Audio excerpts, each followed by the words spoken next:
শুধু ব্যাগটা কেন নিয়ে যাচ্ছেন? আমার বাচ্চাটাকেও আপনার সাথে নিয়ে যান।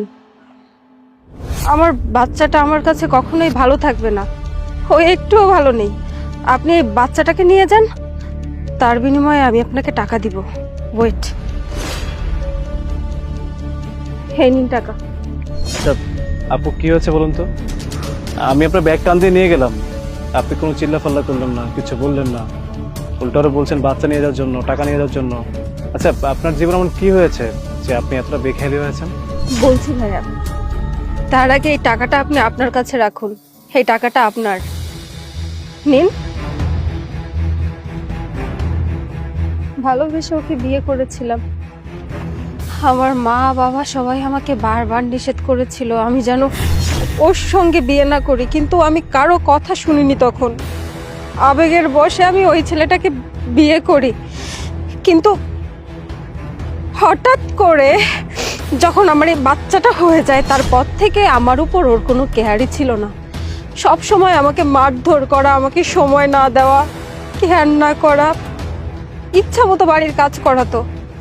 সব কিছু মেনে নিয়েছিলাম, ভেবেছিলাম হয়তোবা আমার সঙ্গে থাকতে থাকতে বোর হয়ে গেছে, আস্তে আস্তে ঠিক হয়ে যাবে। কিন্তু 4-5 দিন আগে আমি জানতে পারি ওর অন্য একটা অ্যাফেয়ার চলছে, যার কারণে ও কখনো আমাকে সময় দেয় না, সারাক্ষণ ওই মেয়ের কাছে গিয়ে পড়ে থাকে। আর ওখান থেকে মদ খেয়ে এসে আমাকে মারধর করে। আমার যে জীবনটা চলছে আসলে এটা কোনো জীবনই না। আমি তো বাঁচতে পারবো না, আমার মরে যেতে হবে। আমার বাচ্চাটাকে নিয়ে তো আমি মরে যেতে পারবো না। টাকাগুলো আর বাচ্চাটা আপনি নিয়ে যান, আর আমাকে একটু মুক্তি দিন। আচ্ছা আপনি আমাকে এটা বলুন তো, আপনার উপর দিনের পর দিন যে এত অত্যাচার হয়েছে, আপনি চাইলে তো পুলিশে হেল্প নিতে পারতেন, আপনি পুলিশকে জানাননি? ভাইয়া, পুলিশের কাছে আমি গিয়েছিলাম, কিন্তু কোনো কাজ হয়নি। আমি জিডি করেছিলাম। আমার হাজবেন্ড যে কাজগুলো করছে তার কোনো প্রমাণ রাখছে না, আর আমার কাছে কোনো প্রমাণ না থাকায় পুলিশ আমাকে কোনো হেল্প করতে পারছে না। মানে তাই বলে দিনের পর দিন আপনার উপর অত্যাচার হয়ে যাচ্ছিল, আর আপনি সবকিছু মুখ বুঝে সহ্য করেছেন? আচ্ছা আপনি আমাকে এটা বলুন যে আপনি এখন কোথায় যাচ্ছিলেন? মানে এখন কি আপনি আপনার মা বাবার কাছে যাবেন?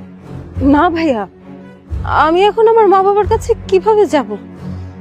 যে মা বাবার মুখে আমি চুনকালি মাখিয়ে এসেছি, তাদের কাছে আমি আর ফিরে যেতে পারবো না।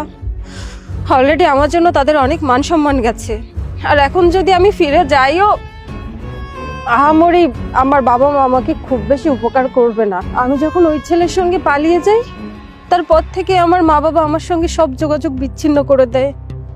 বিয়ের পরে এখনো অবধি আমাকে দেখতেও আসেনি। আমার আসলে ভাইয়া যাওয়ার কোনো জায়গা নেই। আমার মরা ছাড়া আর এখন কোনো উপায় আমি দেখছি না। আরে আপনি এসব কি বলছেন? একটা অমানুষের জন্য নিজেকে মেরে ফেলবেন? প্রশ্নই আসে। নিজেকে বাঁচিয়ে রাখুন, প্রতিশোধ নেওয়ার জন্য হলেও নিজেকে বাঁচাতে হবে। আর একটা কথা বলি আপনাকে, আমি ছোটবেলায় মা বাবাকে হারিয়েছি। আমার পরিবার পরিজন বলতে কোনো কিছু নেই, আমি দুনিয়াতে একা। আপনি আপনার আম্মা আব্বার সাথে যে কাজটা করেছেন, তারা অবশ্যই কষ্ট পেয়েছে। তারা আপনাকে ছোট থেকে বড় করেছে, তারা আপনাকে লালন পালন করেছে, যখন যা চেয়েছেন সব সকালত পূরণ করেছে। আর আপনি কিনা একটা মানুষকে ভালোবেসে এত বছরের ভালোবাসা, এত বছরের আদর, এত বছরের মায়া সবকিছু ফেলে দিয়ে চলে এসছে। তারা কষ্ট পাবে না? তারা অবশ্যই কষ্ট পাবে। আর একটা কথা, কখনো মরে যাওয়ার কথা চিন্তাও করবেন না। কত সুন্দর একটা বাচ্চা হয়েছে, ওর জন্য হলো আপনার বাঁচতে হবে। আর এই যে এ নিন আপনার টাকা, নিন। আর এই যে আপনার ব্যাগ। ভাইয়া, আপনি কি আমার বাচ্চাকে নেবেন না? কি হয়েছে আপু? আপু কোনো সমস্যা হলে বলতে পারেন, আমরা তো আপনাদের জন্য কাজ করছি। উনি কি আপনাকে বিরক্ত করছে? না না স্যার, উনি আমাকে ডিস্টার্ব করবে কেন? আসলে উনি আমার বড় ভাই। আমি বাসা থেকে একটু রাগারাগি করে বের হয়ে গেছি, তো এই জন্য উনি আমাকে বোঝানোর জন্য এখানে আমাকে নিতে এসেছে। যাই হোক, কোনো সমস্যা নেই, আপনি যেতে পারেন। আপনি আসলে খুব ভালো মানুষ। আপনি অনেক ভালো মানুষ বিধে আমাকে বাঁচিয়ে দিয়েছেন। আপনি চাইলে এখন আমাকে জেল কাটাতে পারতেন, কারণ আমি ছিনতাই করি, চুরি চামারি করি, ভালো কিছু আর করি না। জেলটাই আমার সাথে যায়, কিন্তু আপনি সেটা না করে আমাকে বাঁচিয়ে দিয়েছেন। আমি এটা বুঝতে পারছি না যে আপনি এত ভালো মানুষ হওয়া সত্ত্বেও দিনের পর দিন আপনার সাথে এত খারাপ কাজ হয়েছে। আপনি এক কাজ করুন, আপনি আমার সাথে আমার বাসায় চলুন। না না ভাইয়া, তা হয় না। আপনার সঙ্গে আমি কোথায় যাব, আর এভাবে একজনের বাসায় গিয়ে থাকবো? আপনি সব কি বলছেন? আপনি একদম ভয় পাবেন না। হতে পারে আমি ছিনতাই করি, কিন্তু আজকের পর থেকে আপনাকে আমি ওয়াদা করছি আমি আর ছিনতাই করবো না। বললাম না আপনাকে যে পৃথিবীতে আমার পরিবার পরিজন বলতে কেউ নেই, আমার আপন বলতে কেউ নেই। আমি পৃথিবীতে একা। ভালো কাজ করার চেষ্টা অনেক করেছি, কিন্তু ভালো কাজ আমার কপালে জোটেনি, তাই খারাপ কাজ করে খেতে হচ্ছে পেট বাঁচানোর জন্য। কিন্তু হ্যাঁ, আমি আজকের পর থেকে আর কোনো খারাপ কাজ করব না। আমি আমার কোনো খারাপ কাজের ইনকাম না আপনাকে না আপনার বাচ্চাকে কাউকে খাওয়াবো না। ভালো কাজ করে সৎ পথের ইনকাম আপনার বাচ্চাকে খাওয়াবো। আর আমি চাই যে আমার এই ভালো কাজের শুরুটা আপনাকে দিয়ে হোক, আপনার বাচ্চারও সিললে হোক। আপনি চলুন বোন, আপনি আমার বাসায় চলুন। কিন্তু ভাইয়া, আরে আপনি একদম ভয় পাবেন না, আমি আপনাকে আমার বোনের মর্যাদা দিয়ে রাখবো। আমার কোনো খারাপ ইন্টেনশন নেই। আমি ভালো মনে আপনাকে বলছি, আপনি আমার সঙ্গে চলুন। আসুন বোন।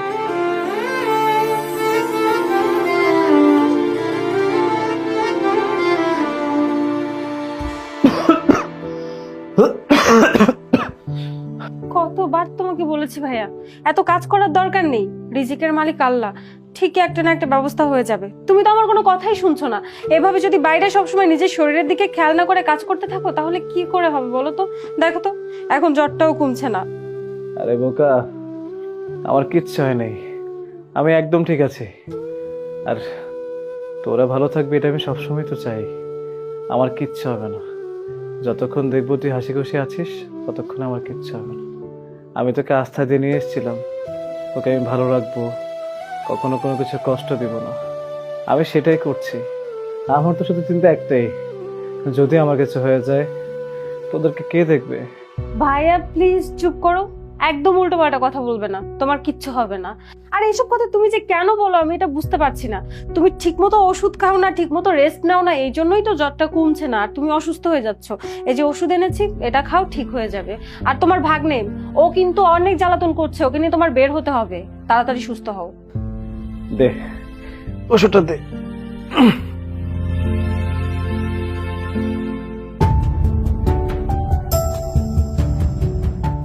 এনে তুই এক কাজ কর, যা ভাগ্নাকে যে রেডি কর, আমি ওকে নিয়ে আজকেই ঘুরতে বেরোবো। কতদিন ধরে ছেলেটা বাসায় পড়ে আছে, যা ওকে রেডি করে দে। তোমার আজকে বের হওয়ার দরকার নেই, নিজের শরীর নিয়ে নড়তে পারতেছ না, আবার ভাগ্নেকে নিয়ে বের হবে। হয়েছে হয়েছে, অনেক পাকনা কথা শিখে গেছিস তুই, একদম পাকনামে করতে হবে না।